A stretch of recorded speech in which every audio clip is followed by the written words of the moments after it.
દ્વારા ફેલાતું પ્રદૂષણ કુદરત પણ પૂર્ણ કરી શકતી નથી.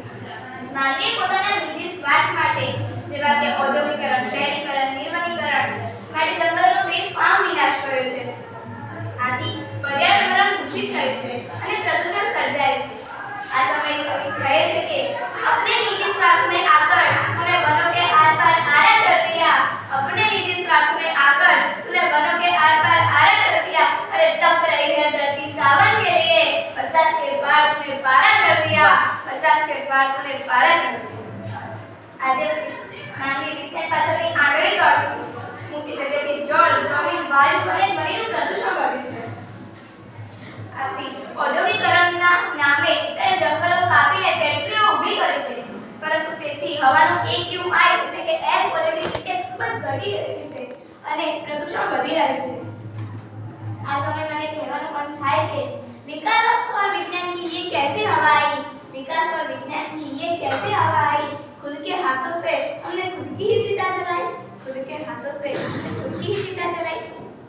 हरियाળી ક્રાંતિના નામે આપણે રાસાયણિક પદાર્થો અને જંતુનાશક દવાઓનો બેફામ ઉપયોગ કરે છે.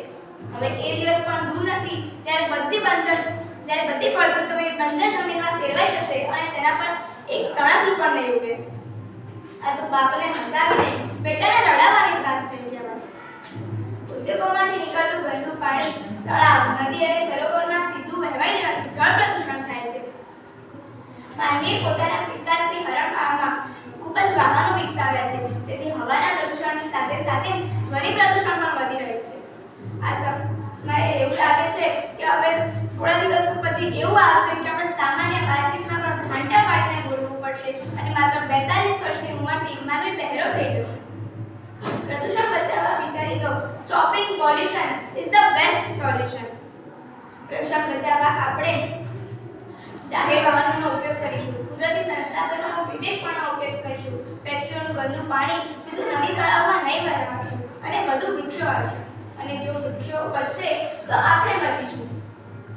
આ સમય કવિ મદનકુમાર અંજારિયાની મને એક ખૂબ જ સુંદર પંક્તિ યાદ આવે છે કે હતા બહુ બગીચા અને હતા બહુ માળી, હતા બહુ બગીચા અને હતા બહુ માળી, એનું સ્થાન લઈ બેઠી ઇમારતો બહુમાળી, એનું સ્થાન લઈ બેઠી ઇમારતો બહુમાળી.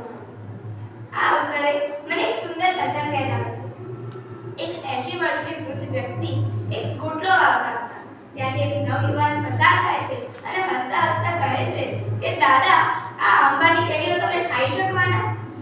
ત્યારે તે દાદા એક સ્મિત સાથે ખૂબ જ સુંદર જવાબ આપે છે કે બેટા, મેં મારા જીવનમાં જેટલી કેરી ખાધી છે તેના આંબા મેં કેમ આવ્યા છે?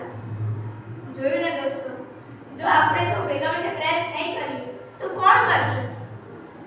ચાલો સૌ સાથે મળીને એક શરૂઆત કરીએ. અંતે હર્ષ બ્રહ્મભટ્ટની એક ગઝલથી મારી વાણીને વિરામ આપતા એટલું જ કહીશ કે જે મળ્યું એને કરી સૌથી સવાયું, જે મળ્યું એને કરી સૌથી સવાયું, આવનારી કારણે સોગાત કરીએ, એક નવી શરૂઆતની શરૂઆત કરીએ, એક નવી શરૂઆતની શરૂઆત કરીએ. અસ્તુ, જય હિન્દ, જય ભારત.